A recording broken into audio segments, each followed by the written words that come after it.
mënoon na def recours defu ko mu bëgg kooku dem assemblée nationale di perturber parce que xam na ni bu kooku demee assemblée nationale ay perturbation la fay nekkee ak sabotage comme ça moom ñëpp ni assemblée bii di perturber di déconner di yàq nañ ko tas ndok am na ci droit na ko def waaye bu amul majorité les mêmes causes produisant les mêmes effets maanaam li fi newoon rek mooy dellu si assemblée bi day nekkaat di perturber di instabilité boobaa nag askan wi moo ko gën réew mi moo ko gën benn solution mooy des moom mu démissionner parce que nit tamit da ngay tirer conséquence de tes actes et da ngay am grandeur pour diriger pour yellool diriger askan wi dafa am tuuti lu ñuy xaar ci yow ci personnalité ci dignité ci ngor ci looy jomm boo demee élection sañ nga yaa convoqué perte nga démissionnaire attention boo moytul élection législative yi muy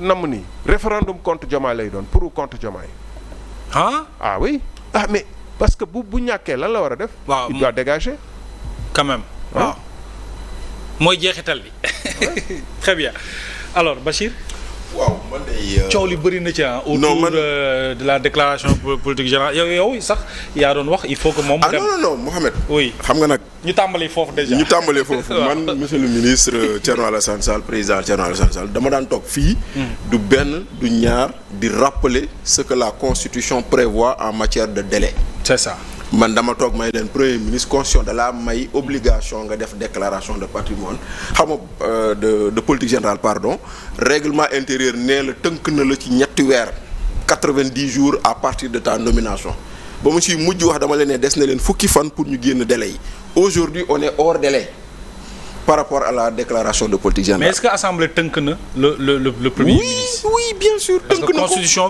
bi tënk na ko par le règlement intérieur da ko jox délai. Donc dañoo ne la déclaration de politique générale se fait dans les 90 jours. Parce que fait assemblée la fii l'exécutif. Voilà maintenant le problème qu'il y a assemblée moo yor la maîtrise de son agenda. Oui. Il ne revient pas au premier ministre de fixer un délai. Ou de fixer une date. Day bind assemblée ne ko damaa bëgg a ñëw jàppal leen ma bés. Si on est en session ordinaire normalement. Mais si on est en session extraordinaire lu gën a rafet lu gën a simple. mooy yëkkati sa téléphone ne premier ministre xam nga man premier ministre et président assemblée man de pare na damaa bëgg a ñëw nan ngeen yaakaare ni moo gën ñoom ñu xool seen agenda bu ñu xoolee seen agenda ne bés bii mooy bés bu baax bi après formalité yi ñu def ko décret bi ñu jël ko et cetera. Donc loolu dafa waroon am te xëy na manqué na fii mais est-ce que ñuy jokkoo. non jokkoo amul. bu jokkoo amul non jokkoo amul.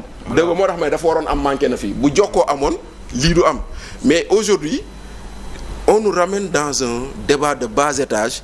Entre premier ministre bind na assemblée nationale di ko fa xam ne yow waroo woon fixer date non la seule obligation mooy Thierno Alassane Sall wax na ko c'est entre l'annonce et la déclaration un délai de 8 jours loolu rek mooy obligation bi. Mais kan moo ko war a wax c'est pas expressément dit que président la war a doon wala premier ministre la war a doon wala keneen la war a doon de l'essentiel daal na am délai juróom-ñetti fan entre ba ñu ne premier ministre day ñëw ak bis bu ñu ko appal juróom-ñetti fan yooyu rek parce que effectivement tu peux pas prendre les députés au dépourvu même une loi ordinaire il faut au minimum 8 jours sauf si c'est une loi en procédure d'urgence mais entre le dépôt du projet de loi et son examen il faut un délai minimum. Donc loolu moo manqué fii maintenant nag si contexte bii ñu nekk aussi faut rien exclure mooy maanaam mooy lu ma leen di yàgg wax fii on est en train de prendre nos institutions di ko xeexee. On est en train de prendre nos institutions di ko xeexee. te ñan ñoo koy xeexee ñii àndoon jot si nguur gi ku nekk yaa ngi jël la. Donc ils sont li ma ko laajee président ils sont dans des calculs ku ci nekk yaa ngi jéem a cawaxal sa morom. Non. Ils sont dans des calculs politiciens. C'est-à-dire que calcul yi amul benn njëriñ askan wi amulul benn njëriñ askan wi. Autant nous sommes très d'accord que Premier ministre il a pris beaucoup de retard parce que yow déjà gouvernement bu njëkk bi sur les 24 mois passés peut-être que yow les 18 mois yaa nekkoon secrétaire général gouvernement. bañ la fa jëlee on t'a nommé ministre d'État auprès du président chargé du suivi de l'agenda 2050. oui. bañ la falee yaa toog jàkkaarloog sénégalais yi nga ne on est presque dans la continuité loolu la wax mu ne la wax mu ne on change lan la wax de méthode mais on reste dans le cap xaw ma du loolu la wax. alors kon pourquoi c'est si lent de produire un document pour dire fan la ñu war a jëmee. pourquoi c'est si compliqué ça devrait pas l'être. Comme que ça devrait pas l'être, ça devrait être du ipso facto. Donc lui, il a tardé à le faire. Oui. Malheureusement, maintenant, aujourd'hui, que il a besoin, il a exprimé besoin. Non, il a exprimé une date, il a exprimé sur une date. Oui. Maintenant, c'est simple. C'est simplement lui dire, sëñ bi, date bi nga jël, compte tenu des aléas du règlement intérieur, mënul nekk date bi moo baax. Jarul xulo. Oui. jàpp na ni moom le premier la bëgg a ñëw le premier mënul nekk nee nañ ko le 5 moo mën a nekk le 10 moo mën a nekk le 15 moo mën a nekk. jarul rapport de force. non jaru ko. et le décret du président. mais c'est normal le décret. Wow. Parce que aujourd'hui on n'est pas en session ordinaire. Oui. Si on était en session ordinaire la session elle est unique entre le mois de juin le mois d'octobre et le mois de juin. bien sûr am problème mais comme on est en session extraordinaire. oui. ñaari méthode ba ñett lañ prévoir. oh mais même foofu. oui xam nga waxtaan bi may wax. oui. foofu la kii woon. président bu jëlee convoqué assemblée nationale. pour benn ordre du jour mooy déclaration de politique générale. daanaka dafa mel ni dafa imposer agenda bi. ok waaw alors que. effectivement mënoon na waxtaan ak président de l'assemblée. premier ministre waxtaan ak président de l'assemblée. président de l'assemblée convoqué ne gars yi laaj nañu déclaration de politique générale comme yeneen loi yeeg texte yi ñu fay indi yëpp. laaj nañu déclaration de politique générale nañ leen ñëw en session extraordinaire.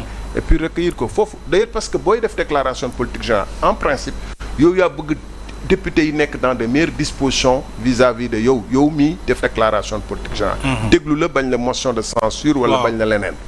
même bu dee sa majorité la même bu dee yow ak majorité bi yéen a bokk camp waxtaan la laaj man j'étais à l'APR Benno Bokk Yaakaar. saa yu ne dañuy fàttali député yéen a bokk camp waaye da ngeen war a waxtaan ak ñoom. parce que attention dafa am ñoom yeneen contrainte la ñu am askan waa ngi wax ak ñoom. di leen yàpp c'est très important il faut ngeen convaincre leen. mais boo convoqué assemblée nationale le 24 ni affaire bi après boo convoqué assemblée nationale amatoo droit foofu nga mën a yem. mais léegi nag dama bëgg ngeen. président sax amul droit wala premier ministre. fixé. proposer sax date voilà dans la doctrine pure à moins que mu waxtaan ak premier ministre kooku bañ a tànk xam lu bañ ko tontu. loolu nag mun na am te xamuñu ko. waaw premier ministre bi président assemblée laa bëggoon wax. waaw premier ministre. à moins que mu waxtaan ak moom.